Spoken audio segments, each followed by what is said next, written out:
guys, welcome back to my channel. First of all, I'm very sorry for being inactive for so long. Actually, I had my internals and a lot of stuff was going on. So I think you must be knowing the pressure of exams, right?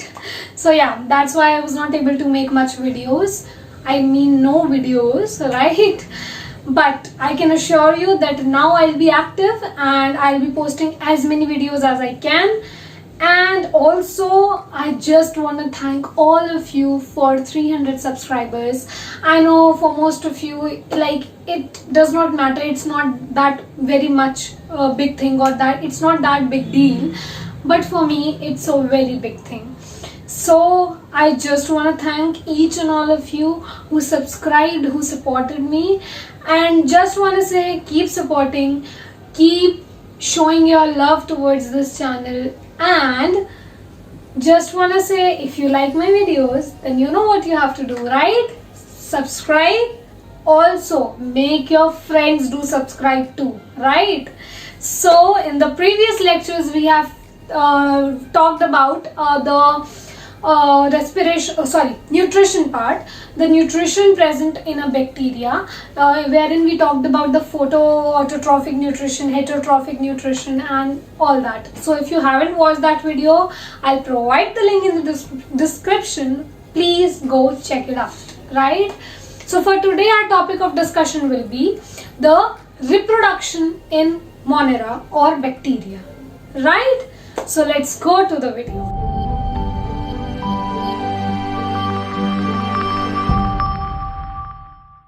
So talking about the reproduction, you must be knowing that there are basically two major types of reproduction, right? First one is asexual and the second one is sexual one, ठीक है? तो asexual क्या होता है? जहाँ पर हमारा single parent का इन्वॉल्वमेंट हो, मतलब दो पेरेंट्स का involvement is not necessary for the progeny, but in sexual reproduction में आपको दो parents male and female parents के रिक्वायरमेंट नेसेसरीली है, ठीक है? उसके अलावा यहाँ पे गैमेट फॉर्मेशन होता है, बट यहाँ पे गैमेट फॉर्मेशन नहीं होता है या नीड नहीं होती, it is not a necessity, ठीक है? हम यहाँ पे हर चीज में नेसेसिटी क्यों बोल रहे हैं? बिकॉज आपको कई जगह एक्सेप्शंस मिलेंगे, बट नेसेसिटी नहीं है, ठीक है? नेसेसिटी सेक्सुअल की है, तो गैमेट्स यहाँ पे 100% होने चाहिए, वरना सेक्सुअल नहीं है, ठीक है? टू पेरेंट्स का इन्वॉल्वमेंट यहाँ होना ही होना चाहिए, वरना सेक्सुअल नहीं है। तो यहाँ नेसेसिटी है, यहाँ नहीं है, ठीक है? Clear? Now in case of bacteria हम क्या क्या पढ़ेंगे, पहले वो हम मेजरली एक बार टैबुलर फॉर्म में देख लेते हैं या फ्लो चार्ट फॉर्म में देख लेते हैं। सो एसेक्सुअल में we have two basic types of asexual production, that is first of all we have binary fission.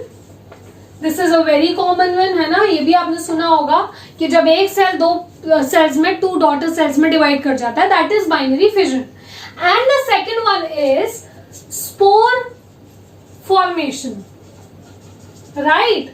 So first one is binary fission, second one is spore formation. और spore formation को कई जगह multiple फिजन्स भी बोल सकते हो, है ना?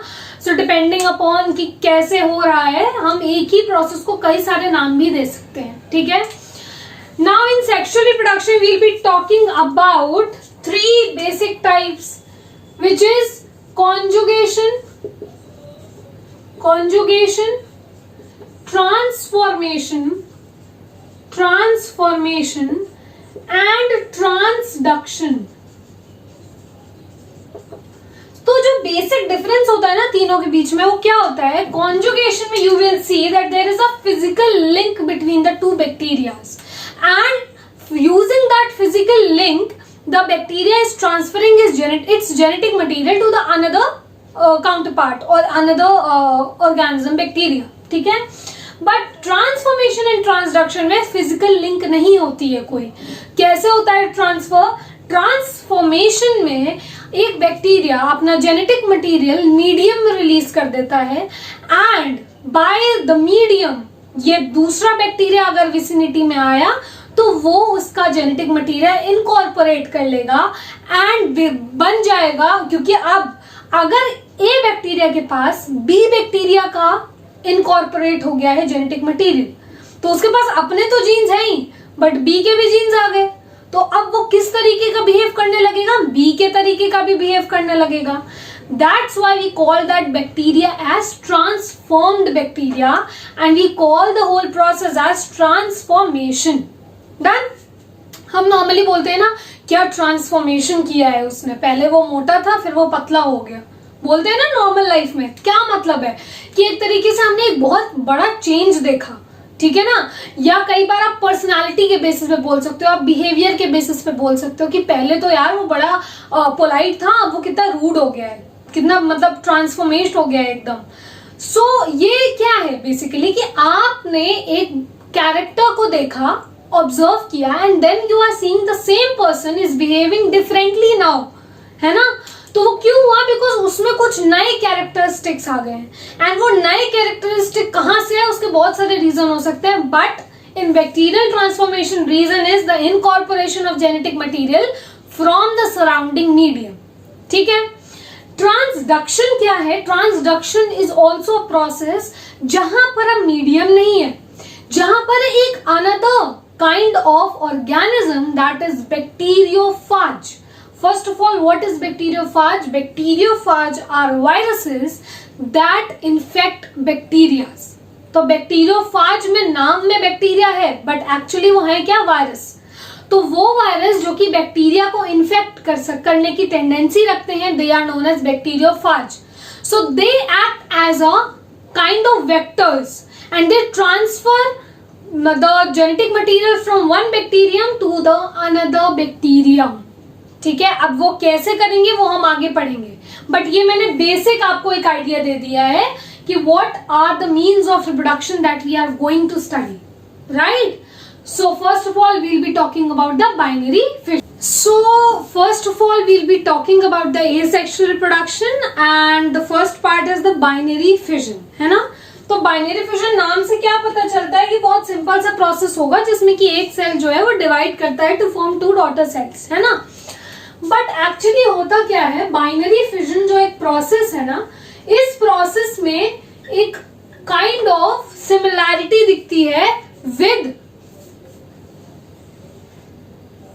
Theta, and that's why this model and this process is also known as theta model और Kern model. Due to its similarity with like that of theta, theta की तरह इसका दिखता है रिप्रोडक्शन और फिजन, इसीलिए इसका नाम क्या दे दिया, थीटा मॉडल या कैर्न मॉडल. नाउ होता क्या है, जैसे कि ये एक बैक्टीरियल सेल था, राइट, और यहां से आपका मीजोजोम आया और यहाँ पे आपका जेनेटिक मटीरियल. तो पहले तो इस जेनेटिक मटेरियल को डुप्लीकेट होना पड़ेगा, है ना. तो डुप्लीकेट को क्या बोलते हैं, रेप्लिकेशन. तो सबसे पहले क्या होगा कि ये जो क्या है जेनेटिक मटेरियल, न्यूक्लियोइड, बैक्टीरिया के जेनेटिक मटेरियल को न्यूक्लियोइड बोलते हैं. तो जो ये न्यूक्लियोइड है, ये first of all it has to get doubled. So doubling में क्या होगा, एक साइड पे आ गया ये मीजोजोम एंड दूसरी साइड पे आ गया दिस वन, राइट. सो यहां पर क्या हुआ, अब ये डबलिंग के बाद स्टार्ट होता है इनवैजिनेशन और सेप्टा फॉर्मेशन. होता क्या है, यहां से और यहां से थोड़ी थोड़ी वॉल जो है वो मेम्ब्रेन जो है वो अंदर को आने लगेगी लाइक दिस, ठीक है, और अंदर को आने लगेगी, खींचने लगेगी दोनों साइड से, एंड बीच में एक काइंड ऑफ कंस्ट्रिक्शन फॉर्म होगा and this is known as septa. तो ये क्या बनने लग गया है, अब सेप्टा फॉर्मेशन होने लग गया है. सेप्टा मींस ब्रांच, ठीक है. अब क्या होगा, जैसे जैसे ये यहां से डिवाइड होता जाएगा और ये आके यहाँ पे मिलेगा, क्या होगा, ये दोनों सेल्स अलग हो जाएंगे. एंड फाइनली हमारे पास नेक्स्ट स्टेज क्या होगी, जब ये पूरा डिवाइड कर जाएगा तो ये सेल हमारे पास अलग आ गया with its own nucleoid and ये सेल हमारे पास अलग आ गया with its own nucleoid. Done. So this is theta model. अब आप देख रहे हो इसका रिजेम्बलेंस थोड़ा थीटा की तरह का है, कोई तुक नहीं है इस बात में, बट कई बार ये साइंटिस्ट लोग थे ऐसे जो कि कुछ भी देते थे. केमिस्ट्री में जैसे पुडिंग, प्लम पुडिंग मॉडल पढ़ा होगा, है ना, थॉमसन का मॉडल, कोई बात नहीं थी, कोई सेंस नहीं थी उस बात में, लेकिन दिया उन्होंने। तो सिमिलरली ये भी है, ठीक है। उन्होंने देखा कि अरे ये तो थीटा की तरह दिखता है, नाम दो थीटा मॉडल, नॉट थीटा, ठीक है। तो अब इस कंप्लीट प्रोसेस में 2 फेजेस है। फर्स्ट वन, ये जो फेज है जहां पर डुप्लीकेशन हो रहा है, this phase is known as phase of duplication. And ये जो डिवीजन वाला फेज हो रहा है, इसको हम बोलते हैं phase of distribution, right.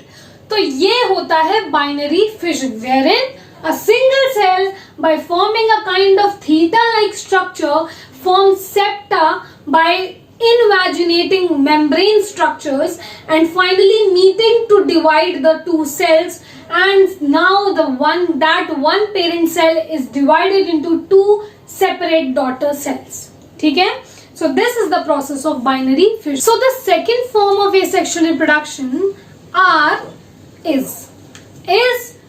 spore formation, ठीक है। तो स्पोर फॉर्मेशन में क्या होता है वो अभी हम देखेंगे। तो second form is spore formation, और इसका जो स्पोर फॉर्मेशन होता है that is an exclusive feature of one class of bacteria, that is rod shaped bacteria known as bacillus. तो ये बैसिलस का बड़ा ही और कह सकते हो कॉमन पार्ट है, ये बैसिलस बैक्टीरिया का एक फीचर है कि ये स्पोर फॉर्मेशन से करता है रिप्रोडक्शन, एसेक्सुअल रिप्रोडक्शन। सो बैसिलस में, और ये नहीं कि नॉर्मली कर रहा है वो, ये जितना भी मैं एसेक्सुअल रिप्रोडक्शन में मैं बता रही हूँ ना कि ये स्पोर फॉर्मेशंस वगैरह मोस्ट ऑफ द केसेस में ये स्पोर फॉर्मेशंस हमेशा अनफेवरेबल कंडीशंस में होते हैं, हमेशा एडवर्स कंडीशन में होते हैं। तो यहाँ पर भी ये जो स्पोर फॉर्मेशन है, this occurs in adverse conditions, not in normal natural environment, ठीक है। सो यहाँ पर, और इसके जो स्पोर है इसको हम क्या बोलते हैं, we call it as endospore. Why? Because एक तो कवर्ड होता है वो बहुत सारे लेयर से, अभी हम स्ट्रक्चर देखेंगे, ठीक है। सो उसका ओरिजिन हम बोल देते हैं कि एंडोजेनस है। दूसरा रीजन ये है, it is highly thermo resistant, बहुत ज्यादा थर्मो रेजिस्टेंट है, तभी तो एडवर्स कंडीशन में बन रहा है ना। कब बनेगा, जब बहुत ज्यादा टेम्परेचर हाई है तब ये बनेगा, बिकॉज इसके अराउंड जो कोट्स अभी हम देखेंगे that is highly resistant to external environmental conditions, especially temperature. So temperature कितने तक का सह सकता है, around ±200 degree Celsius. You can imagine कितना स्टेबल हो जाता है ये।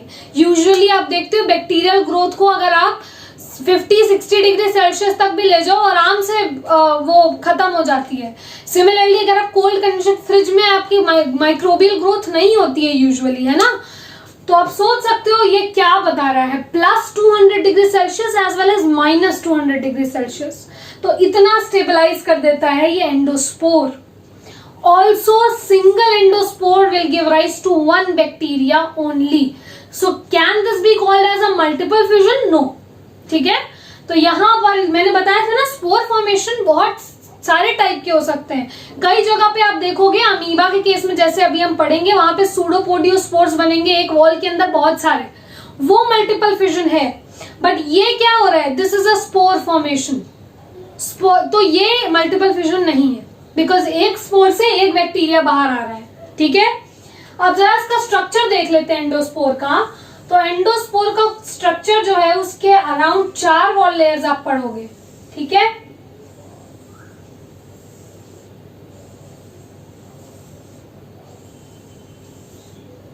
So, the outermost is called as exoporium. ये outermost है, तो फर्स्ट, ठीक है। इसके अंदर होता है एंडोपोरियम, एंडोपोरियम, तो ये हो गई second from outside. And both of these coatings are made up of lipoproteins, ठीक है, लाइपोप्रोटीन से बने होते हैं। देन फिर आप जो ये वाली देखोगे, थर्ड वॉल लेयर जो है, third wall layer is known as cortex, which is third. And cortex is very important. Why? Because सबसे ज्यादा क्वेश्चन इसके इसी पार्ट से आते हैं. अब क्या इतना इंपॉर्टेंट है देखो. सबसे पहले तो ये बना किससे होता है? This is made up of peptidoglycan. ठीक है, तो ये पेप्टाइडोग्लाइकन से बना है. बट जो इसकी एफिशिएंट प्रॉपर्टी है वो क्या है कि it has an anticoagulant with in itself. ठीक है, सो यहां कॉर्टेक्स के अंदर क्या होगा? एंटीकोगुलेंट होगा, कोगुलेशन प्रिवेंट करने वाला एंटीकोगुलेंट. ठीक है, also it will be having dipicolinic acid and calcium ion Ca2+. This part is very important. ये बहुत बार आपका एंट्रेंसेस में आता है कि किस में डिपिकोलिनिक एसिड एंड Ca2+ होता है कॉर्टेक्स में, या कॉर्टेक्स में क्या एडिशनल फीचर्स हैं डिपिकोलिनिक एसिड एंड कैल्शियम आयंस. तो ये तो बहुत इंपॉर्टेंट है. तो कॉर्टेक्स में पेप्टाइडोग्लाइकन से कॉर्टेक्स बना हुआ है and it has an anticoagulant dipicolinic acid and Ca2+ ions. ठीक है, सो ये इसको बहुत ज्यादा स्टेबलाइज करता है. Now the last and the innermost part जो है वो क्या है? Known as core wall, which is the fourth and the innermost part. Core wall is a proteinaceous layer, so it is made up of protein. Done? Then comes your mesosome, nucleoid, genetic material means, and this is your what? Nucleoid or the genetic material of bacteria. So this is the complete structure of endospore. ठीक है, तो ये क्या है? Endospore. और एक spore के अंदर से only one bacillus will come, only one bacterium will come, right? So this is the structure of endospore. We have 4 wall layers: exoporium, endoporium made up of lipoproteins, cortex made up of peptidoglycan having an anticoagulant, dipicolinic acid and calcium ions, core wall made up of protein, thermoresistant spore है, it can bear up to ±200 degrees Celsius and forms by bacillus in adverse conditions. So this completes our asexual reproduction part. For sexual reproduction, we'll be talking about it in our next video, in our next lecture.